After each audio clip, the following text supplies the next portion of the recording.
Hola, mi nombre es Franco Valari, soy Fellow de Insuficiencia Cardíaca, Hipertensión Pulmonar y Trasplante del ICVA y en esta ocasión les voy a hablar de las novedades en el tratamiento de la cardiopatía amiloidótica en contexto del ICVA Update 2024.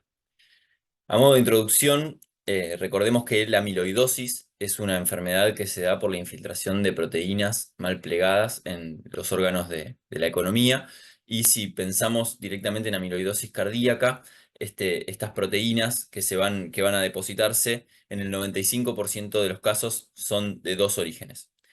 Una es la amiloidosis cardíaca AL, que se da por el depósito de cadenas livianas mal plegadas de inmunoglobulinas que son sintetizadas por células plasmáticas, normalmente en expansión monoclonal, y por lo tanto el tratamiento de este tipo de amiloidosis debe darse en conjunto con un hematólogo. En el resto de las ocasiones, la amiloidosis cardíaca es una amiloidosis por transtirretina, que es la proteína que se va a depositar. La transtirretina es una proteína tetramérica, pero que tiene la facilidad de disociarse estos tetrámeros en dímeros o monómeros, que luego, si se pliegan de forma inadecuada, pueden formar las fibrillas de amiloide. Dentro de la amiloidosis TTR o por transtirretina existen dos tipos, una que se denomina TTR variante, en la que hay una alteración genética en la proteína que genera este mal plegado, y la TTR salvaje o wild type, en la que no hay una alteración genética y que normalmente se da en personas añosas en el transcurso de la vida. Eh, entonces, si pensamos qué objetivos terapéuticos vamos a tener para la cardiopatía amiloidótica en cuanto a esta proteína transtirretina, podemos apuntar a la inhibición de la síntesis de la transtirretina. Esto inicialmente se hacía a través del trasplante hepático, pensando en el origen o en el órgano que sintetizaba la proteína. Actualmente lo que se está trabajando es en silenciadores de ARN. Los más conocidos son patisiran, eplontersen y notersen. Luego, si pensamos en esta proteína que dijimos que era un tetrámero, que se podía disociar en monómeros que se plegaban de forma inadecuada y luego se depositaban en fibrillas, existen los denominados estabilizadores de la transtirretina. Entre ellos, el más conocido es tafamidis, porque fue el primero que se probó y el que actualmente se utiliza para el tratamiento. También hoy vamos a hablar de acoramidis, y tenemos un agente con menor evidencia que es no selectivo, como el diflunisal. Eh, Luego, otro objetivo terapéutico es apuntar a los depósitos de transtirretina y a degradar esos depósitos de transtirretina. Se sabe que tanto la doxiciclina como el ácido urso desoxicólico in vitro pueden tener esta actividad, y actualmente se encuentran en desarrollo anticuerpos monoclonales contra los depósitos de transtirretina. Solo a modo de comentario y para que todos sepan, en el año pasado se publicó un consenso de expertos de ACC para que comentaba el manejo multidisciplinario de los pacientes con amiloidosis cardíaca. En este consenso, fíjense en este cuadro, hablaban de tratamiento como tratamiento modificador de enfermedad. Fíjense en los pacientes con cardiopatía amiloidótica por TTR, tanto en el tipo salvaje como en el tipo variante. El único tratamiento es tafamidis. Eh, Luego, para los pacientes que tienen neuropatía, se pueden usar silenciadores, como dijimos recién, patisiran y notersen. Y fíjense la otra cosa que les decía: en aquellos pacientes que tienen amiloidosis AL, el tratamiento debe ser en colaboración con un hematólogo especializado. Yendo hacia las novedades del último año, se presentó el estudio Attribute, un estudio que se propuso evaluar la eficacia y la seguridad del tratamiento con acoramidis a los pacientes con cardiopatía amiloidótica. Recordar que acoramidis entonces es un estabilizador de la transtirretina, y yendo al diseño del estudio, este trabajo incluía pacientes con cardiopatía amiloidótica por transtirretina, con insuficiencia cardíaca, que estaban en clase funcional entre 1 y 3, y cuyo diagnóstico se podía hacer tanto por biopsia como por un centellograma y descartando la presencia de cadenas livianas libres en plasma y en orina.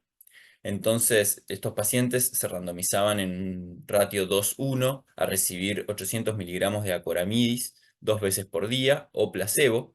Esto se analizó en un outcome primario a 30 meses, que era un análisis jerárquico de mortalidad por todas las causas, frecuencia de hospitalizaciones por causa cardiovascular, cambio en el NT-proBNP y cambio en el test de la caminata de 6 minutos.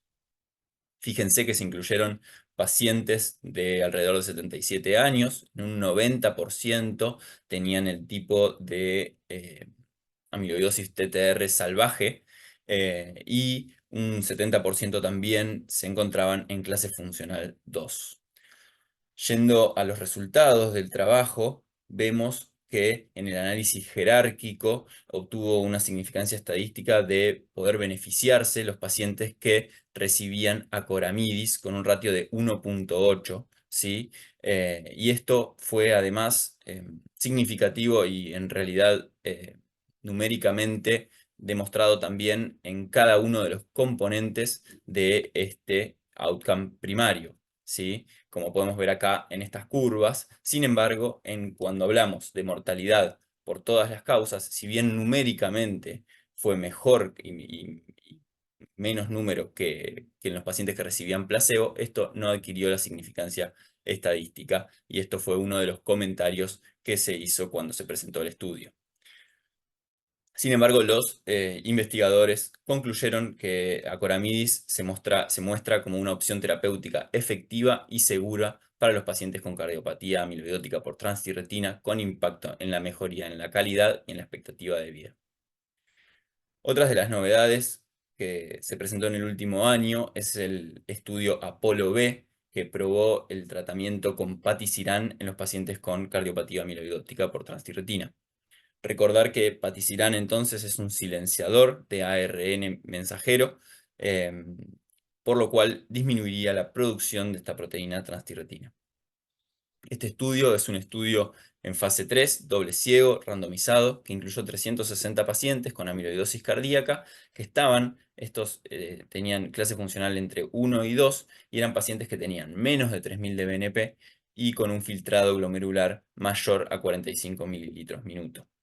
Ellos se randomizaban también a recibir patisiran o placebo una vez cada 3 semanas por 12 meses. Y el outcome primario que ellos evaluaron era un outcome de clase funcional, era cambio en el test de la caminata de 6 minutos, que como podemos ver en este gráfico del resultado, fue significativamente menor la pérdida en el test de la caminata en los pacientes que recibieron patisiran que en aquellos que recibieron placebo. Como outcome secundario también evaluaron test de calidad de vida, ¿sí? Que también la pérdida o el empeoramiento en la calidad de vida fue menor en los pacientes que recibían patisiran que en aquellos que recibían placebo.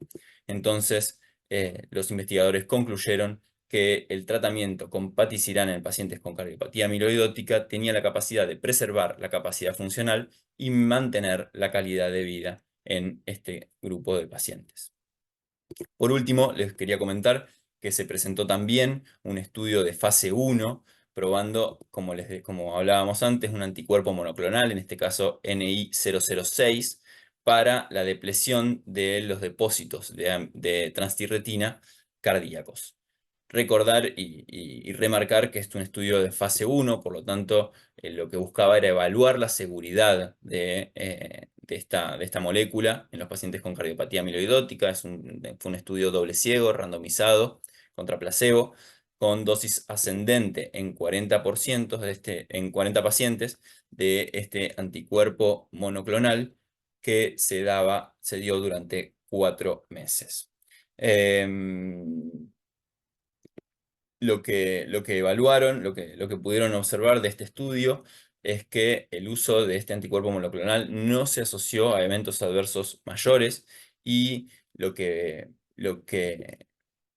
promete y lo que parece muy atractivo en cuanto a los resultados. Si bien no se puede obtener conclusiones en base a esto, se puede ver que el nivel de NT-proBNP de los pacientes y de troponina disminuyó, y fíjense en estas imágenes de centellograma de algunos pacientes cómo disminuía también la captación de transtirretina.